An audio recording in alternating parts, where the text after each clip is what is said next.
Most people assume that poverty is defined simply by the absence of money, as though being poor is merely a temporary condition where income is low and expenses are high. But when economists study long-term financial patterns across societies, they'll often find something far more complicated and much more structural, because poverty frequently operates less like a shortage and more like a system of costs that quietly multiply over time. In other words, the experience of having very little money often forces people into financial decisions that are mathematically more expensive than the choices available to someone with financial breathing room. And once that pattern begins repeating month after month, the cost difference becomes large enough to shape entire life trajectories. Imagine two individuals living in the same city, buying the same groceries, using the same transportation systems, and working similar jobs.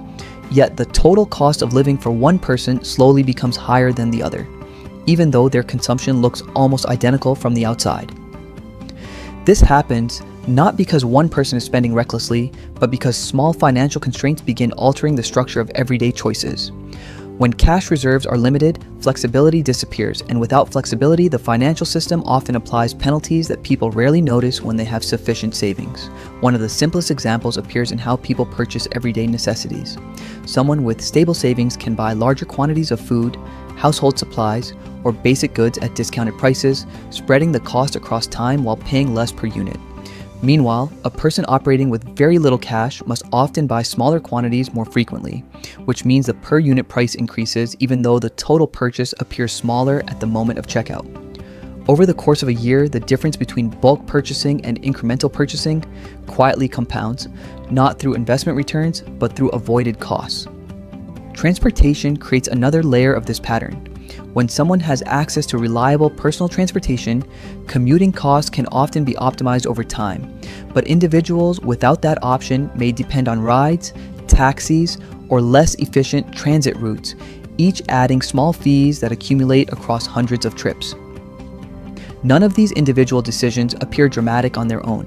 Yet when economists map the data across months and years, the total financial burden begins to reveal a pattern where the absence of resources gradually increases the price of ordinary living. Housing provides perhaps the most powerful illustration of this dynamic. People with stronger financial profiles typically qualify for lower interest rates, long-term leases, or mortgage structures that stabilize monthly costs. In contrast, individuals with limited credit history or unstable income often face higher deposit requirements, shorter lease terms, or elevated interest rates. The result is that two people may live in similar homes while one pays substantially more over time simply because the financial system adjusts pricing according to perceived risk. Credit markets further reinforce this pattern. Interest rates, late fees, overdraft penalties, and short-term borrowing costs tend to increase precisely when someone has the least capacity to absorb them. From a systemic perspective, this pricing structure makes sense because lenders price risk according to probability of default. Yet from the perspective of the borrower, it means that financial fragility often carries an additional cost layer that wealthier participants rarely encounter. Behavioral economics adds another dimension to the equation. When individuals operate under constant financial pressure, cognitive bandwidth becomes limited. Psychologists studying decision-making under scarcity have repeatedly observed that when the mind is focused on immediate survival concerns, long-term optimization becomes harder to maintain. This does not imply poor judgment or lack of discipline. Rather, it reflects the simple reality that human attention is finite, and scarcity forces that attention toward urgent problems instead of strategic planning. As a result, many financial decisions made under scarcity prioritize short-term stability rather than long-term efficiency. A person may accept a higher fee, a less efficient purchase, or a short-term solution simply because the alternative requires time, liquidity, or mental bandwidth that is currently unavailable. Each decision may appear rational in isolation, yet the cumulative effect gradually increases the overall cost of maintaining daily life. Mathematically, this creates what some economists describe as a compounding disadvantage. When someone has savings, investments, or financial buffers, money begins to work quietly in the background through interest, discounts, and flexibility.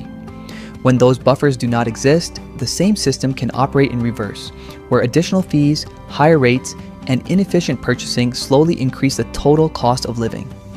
Historical financial patterns show similar dynamics across different societies and economic eras. Whether examining urban housing markets, agricultural credit systems, or modern consumer finance, researchers often observe that individuals with fewer financial resources tend to face pricing structures that amplify volatility. This does not happen because the system is intentionally designed to create hardship, but because risk-based pricing and market efficiency often distribute costs according to financial stability. Over long periods of time, these differences shape economic mobility in subtle ways. Two people may begin their working lives with similar incomes, yet if one person has access to savings buffers, family support, or stable credit, the financial system tends to offer lower friction and fewer penalties. The other person may spend years navigating higher fees, unpredictable expenses, and limited flexibility, which gradually slows the pace at which wealth can accumulate. Understanding this pattern changes how we interpret financial behavior. What might appear from the outside as inefficient spending can sometimes reflect structural constraints that limit available choices. When every decision must prioritize immediate stability, the option that looks mathematically optimal on paper may not always be the one that preserves short-term survival. This perspective also explains why financial turning points often occur when individuals cross relatively modest thresholds of stability. A small emergency fund, reliable transportation, or access to lower interest credit can remove several layers of financial friction at once. The cost of daily life begins to stabilize, and decisions that were previously impossible become accessible again. In that sense, the phrase "being poor is expensive" is less a slogan and more a description of how economic systems interact with scarcity. The higher costs are rarely dramatic or visible in a single moment, but they appear gradually through pricing structures, risk adjustments, and the limitations imposed by financial uncertainty. When viewed through this lens, poverty is not simply about income levels, but about the structure of opportunity and flexibility.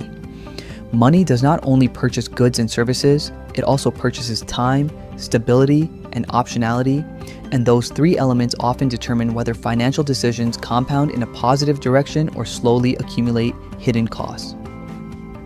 Recognizing these mechanics does not guarantee immediate solutions, yet it provides a clearer understanding of how economic systems distribute advantages and disadvantages across different financial starting points. Once the structure becomes visible, the conversation about money shifts away from individual outcomes and toward the systems that shape how financial decisions behave over time.